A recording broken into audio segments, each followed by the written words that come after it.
Okay, guys. I know you missed me. Uh, Wanted to go ahead and give y'all a hello. We're gonna go ahead and get started on our unit called Night. This is a nonfiction unit.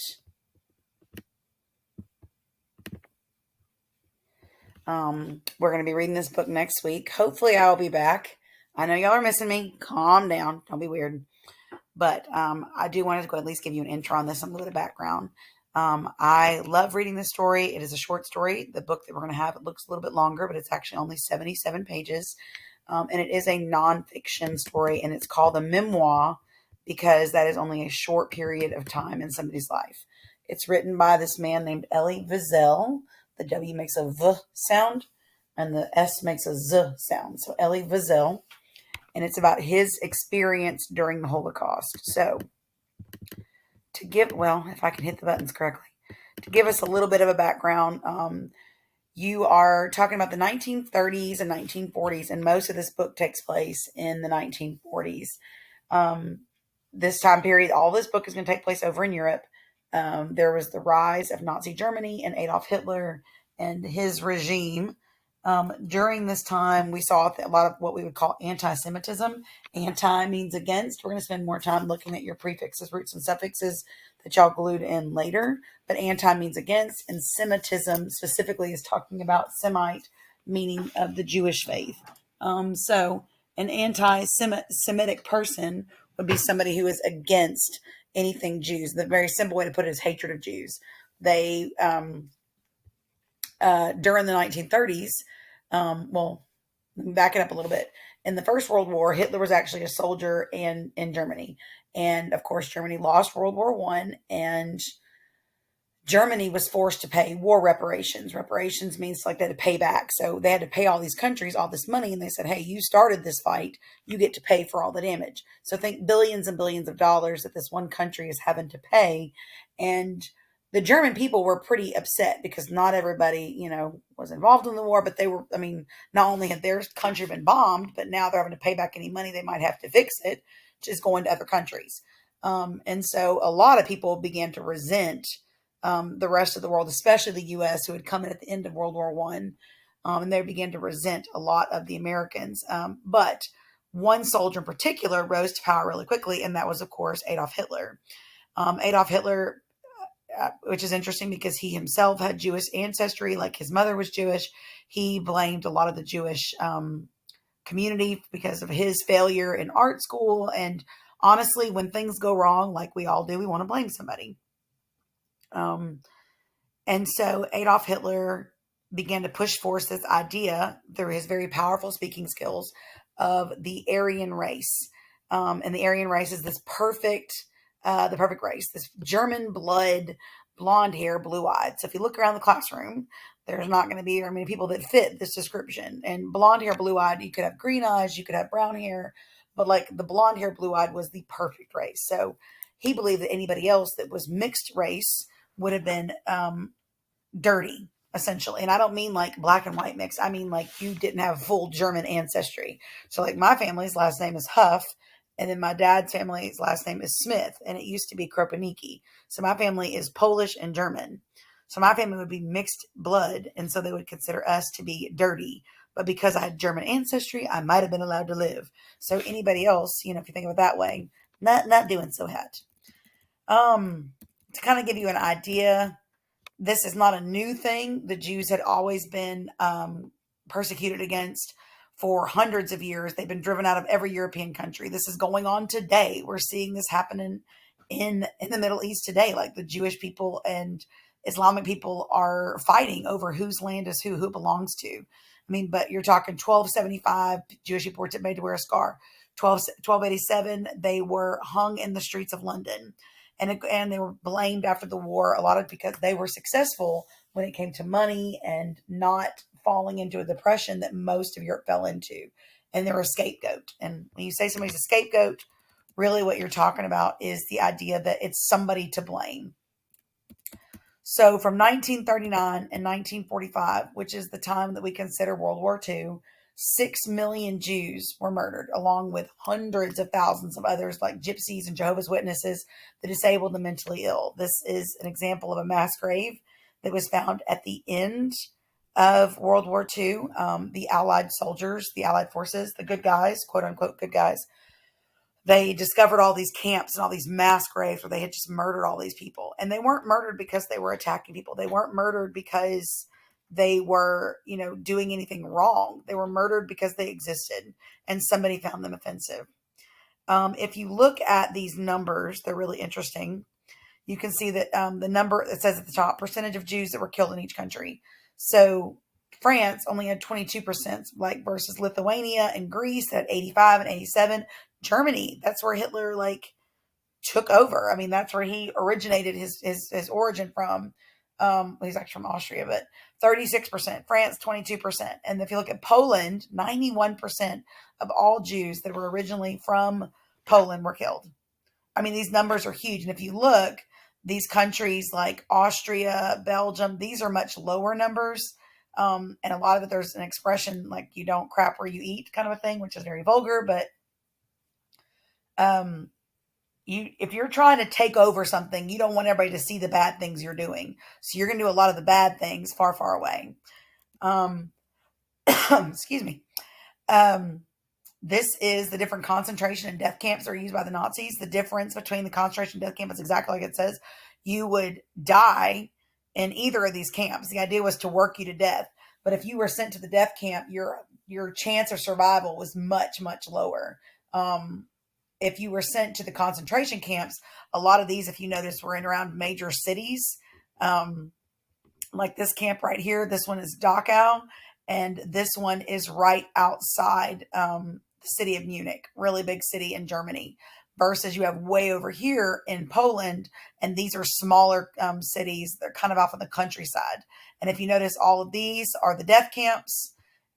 These are, of course, the ones that were more concentration camps. This one's right on the border between France and Germany, Natzweiler. And this one is one of the only ones that's outside. It's over here in Belgium, in the Netherlands. This is the Camp Vught. All of these, Treblinka was known as the deadliest camp. Auschwitz-Birkenau was the largest of the camps. We're going to see quite a few of these when we read the story. I've actually visited the camp of Dachau several years ago. Some students went on an EF tour. I was one of the chaperones on that trip. We toured Germany, Switzerland, Liechtenstein, and France. And we went to all these countries, and we actually got to take a tour during the day of Camp Dachau. And the camps still exist. They are still there. Most of the buildings have been torn down, but the structure of the camp is still there. So you can walk the grounds. It's very unnerving. When we get to some of the pictures, I'll talk to you a little bit more about those. This one in particular is a picture of Auschwitz. And at the top of it, this thing, it says, work is liberty. This little phrase right here, which is, of course, like a huge lie, because the idea was that you would get there and you could work yourself to freedom. And, of course, most people in this camp died. If you look, this is what Auschwitz looks like today at the bottom picture. If you notice what's leading everybody into it, the most common way for them to get these prisoners to these camps was to use train tracks. And they would load them up and they would call them cattle cars. A lot of times what they were, there was cattle cars. So like think of the trains that we see where all the cows and stuff are cows and other animals are stuffed into the train cars. Or like when we see them on 18-wheelers, that's how it would look. But they would put 50, 60 to 100 people in these train cars and cram them in there. And then they would bring them into the camp, and most of these people would never leave again. The most common people that were looked for to be killed during these camps were children. So if you went to a camp and you were an able-bodied person, so if you think about it, like you didn't have any physical handicaps, nothing that was going to stop you from being able to work for 16, 17 hours a day, you were probably going to live. But if you were a young child, or you were pregnant or sick, or sickly, maybe you have like a disease, maybe you have like you get sick often. Like my oldest has allergies, stuff like that. Anything that might have prevented you from being productive, they were going to go after you. And they really went after the children. And the reason why you go after the kids is because To attack the children is to attack the parents, because to kill the next generation, shut everybody up. And if you threaten a child, most parents are going to be compliant. And that was the thing. So if you look, this is just pictures that were taken and some that were just, found afterwards. Like the top picture just shows a group of children that were on a vacation. They're from a French children's home, meaning like they were orphans prior to the war and during the war, and they were sent to a concentration camp, and only one of these 16 in that picture survived. The one at the bottom, been found at a concentration camp, and of course they had to be kept in the camps because they were unable to let them go home. We'll talk about that in a little bit later. There's nowhere for them to go, number one, and then number two, they'd been so malnourished, given so little food, so few options, and if you fed them, they would die, and so they had to keep them locked in these camps, even at the end, even after they were freed. Um, Well, then let's go back here. One of the most common questions that I always get on this is, how do you convince people to let them take you to here? It was easy. And they're going to see it in the book. I mean, and I hate to say it was easy, but it's one of those. If I convince you that something is for your own good, you're going to do it. And if I keep convincing you that it's for your own good, and if I tell you that or you hear that the worst possible thing could happen, nobody believes it's ever going to happen to them. Nobody believes that they're the ones that's going to get hurt. Nobody ever believes that they're the ones that are going to die. And you don't believe that people could be that evil. I mean, that's how. Or if I tell you, hey, you have to move in this neighborhood, and it's so we can make sure you're protected, or we're moving you because this group is coming in and they're going to borrow your home, or they're going to do this. And you might complain and say, I don't think so. But, if I have guns and I threaten your kids, you might be more compliant. And not everybody was. Some fought back, some died. But the question is, how do you kill 6 million people and do it efficiently? That sounds horrible. But they used to, in the beginning, they were shooting them. And they realized, okay, we're fighting a war against all these allied forces.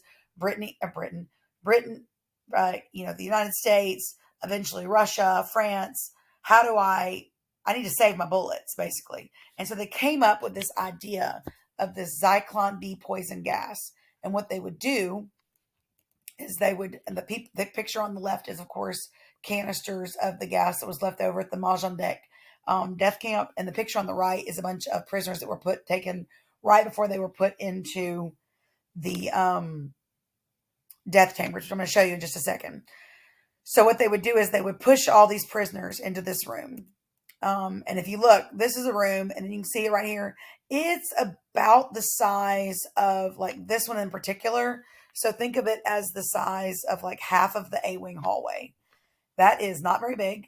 But I don't care if you can't breathe or you get smothered or crushed to death, because the whole point is to send you in this room and kill you.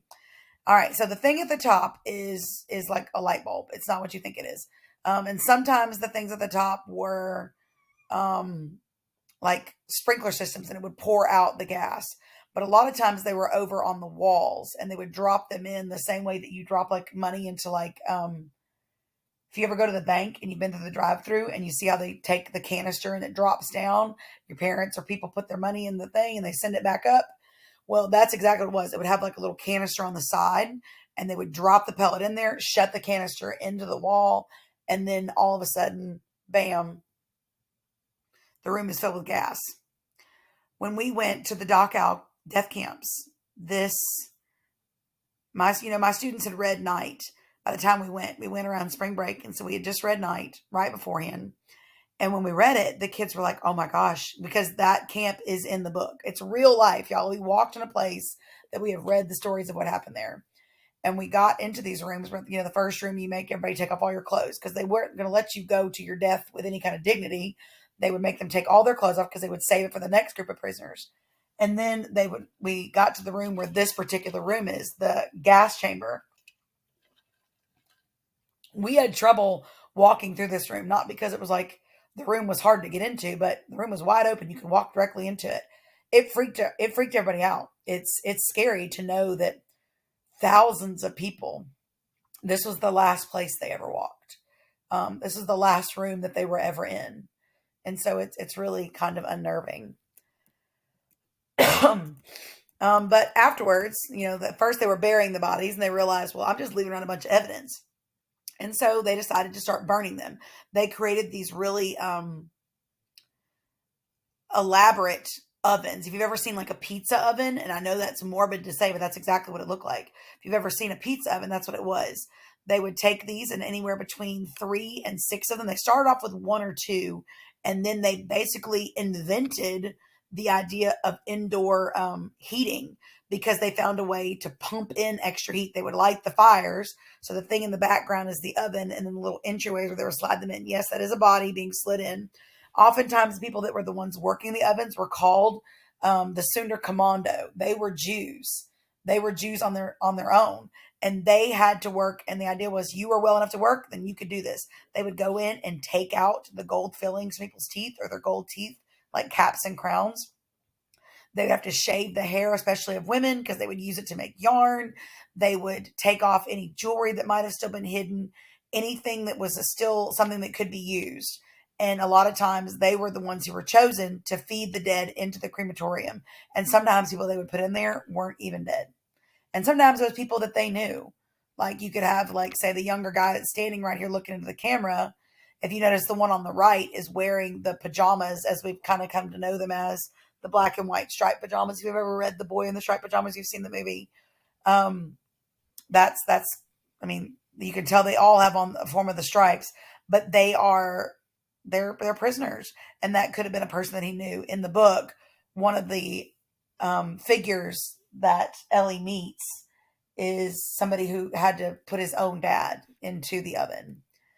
Like I said, it's a process, and you can see that it's a lot of people. These are bodies that are waiting to be processed.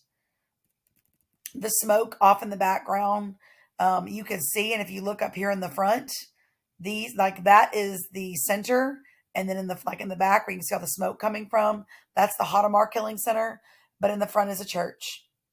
So one of the biggest things that happened at the end of all of these, at the end of the war, where people, especially the American soldiers, they came in and they declared martial law. They made a lot of the citizens of Germany and the towns that they were in come in and help bury the bodies and kind of clean up the vestiges of this war.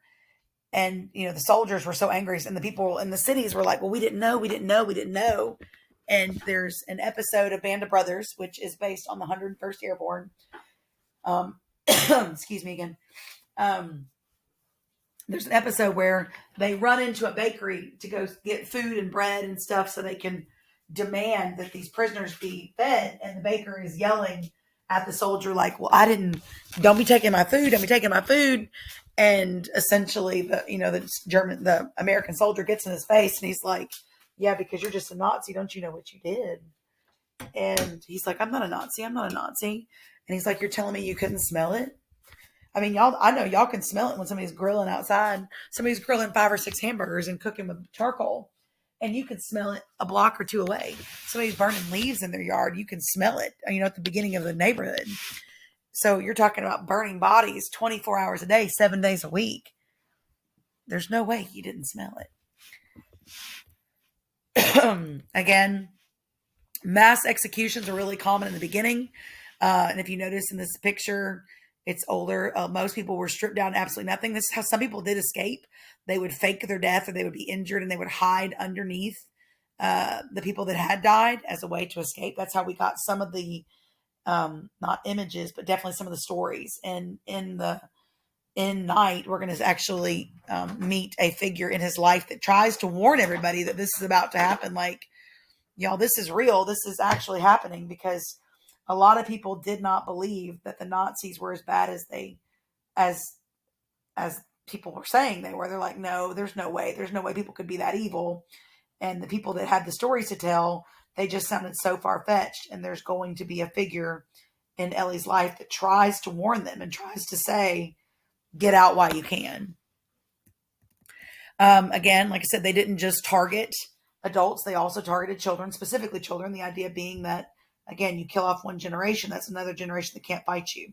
And you also target children, and the parents tend to get in line.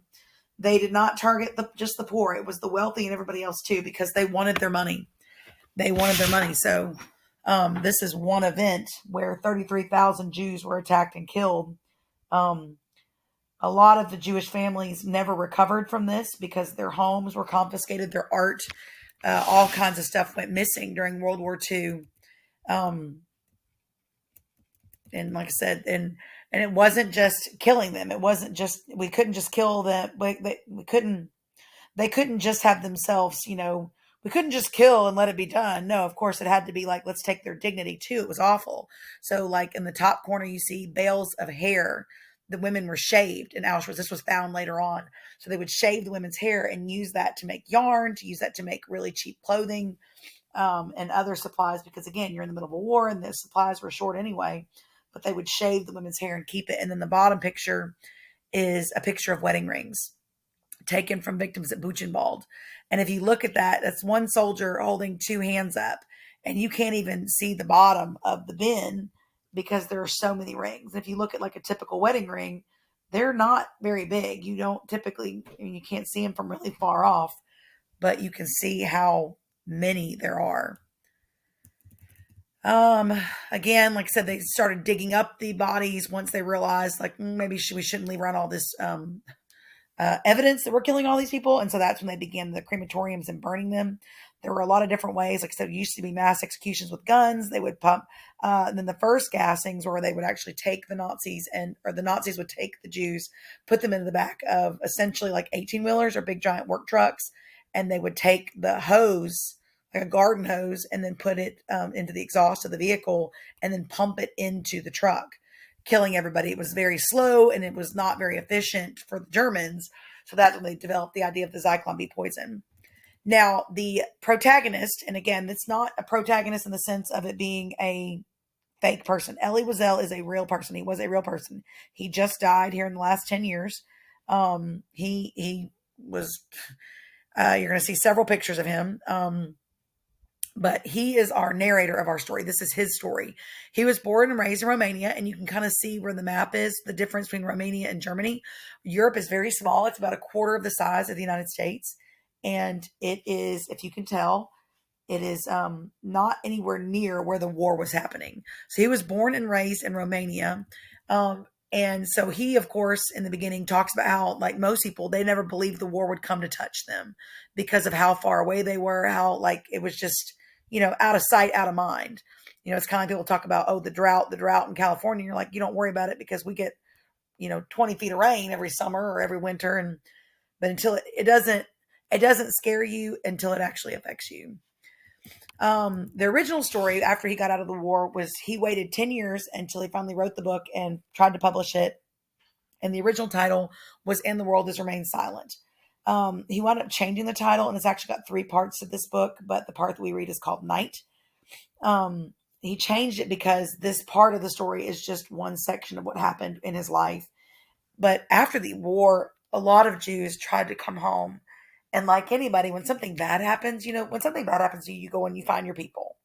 You find the people you talk to and you want to tell them like, hey, this is what happened.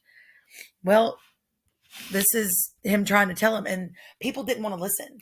We get to the point where sometimes people are telling a story and we're like, oh, okay, that's too much. Like if you're telling me something gross, like I don't want to hear about you throwing up, and I don't want you start talking about things being gross and like you get a scab and it's got pus in it. Ugh, no, thank you. I don't want to hear it.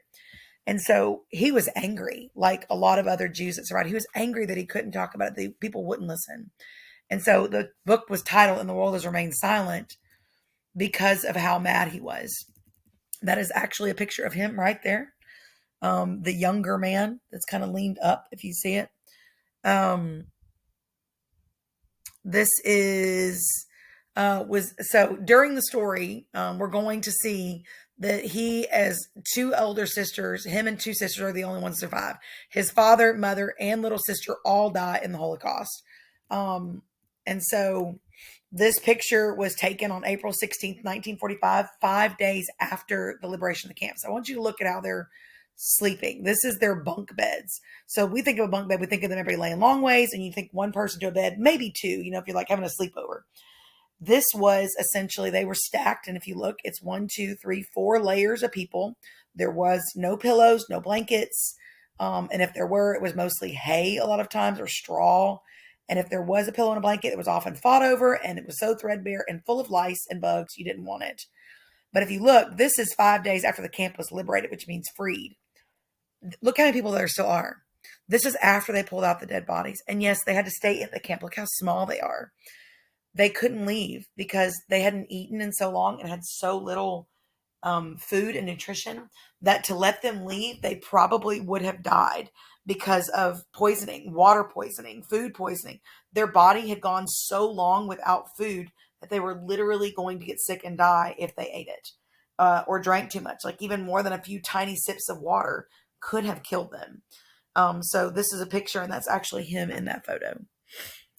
This is a picture of Auschwitz. Again, it's the largest. You can see these are all of the ovens that are working, the killing centers. And it looks kind of crazy, but this is like the opening of the camp. Like they would bring you in and they would sort you into different rooms and groups. That's also a train right here where they had just come off of. So you can see the different areas. Like, so this is them coming out. It's graphic. I mean, it's a lot. You cannot tell if they're a man or a woman. Their bodies are so emaciated. And like I said, this was afterwards. A lot of the pictures were taken by the people that found the camps and freed them. In the book, we're also going to, Elie Wiesel managed to not only survive more than one concentration camp and more than one killing camp, death camp, but he also encountered the angel of death, Dr. Joseph Mengele. This guy was known as, I mean, he was a terrorist. There's no other way. He was one of Adolf Hitler's most trusted officers, and he wanted to experiment on the Jews. He was fascinated with like this idea of the human body. But what he would do is, and he was also fascinated with twins and the mentally ill. He would oftentimes find the weakest ones in camp and use them and operate on them. He was obsessed with the idea of twins. He would put them in different rooms and operate on the different so I'm going to cut the twin A's arm off to see if twin B can feel it in the other room. I would cut their legs off and switch them to see how well they could use each leg now that they had done it. Could one twin control their leg if it was only, I mean, this guy was crazy. There's no way to describe crazy other than to say they're crazy. But he encounters him in the book and, survives, and not many who did were able to.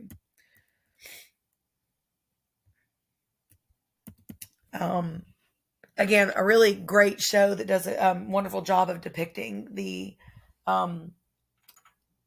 imagery of this. And sometimes we watch it, so we may watch this at the end. We'll have to kind of see.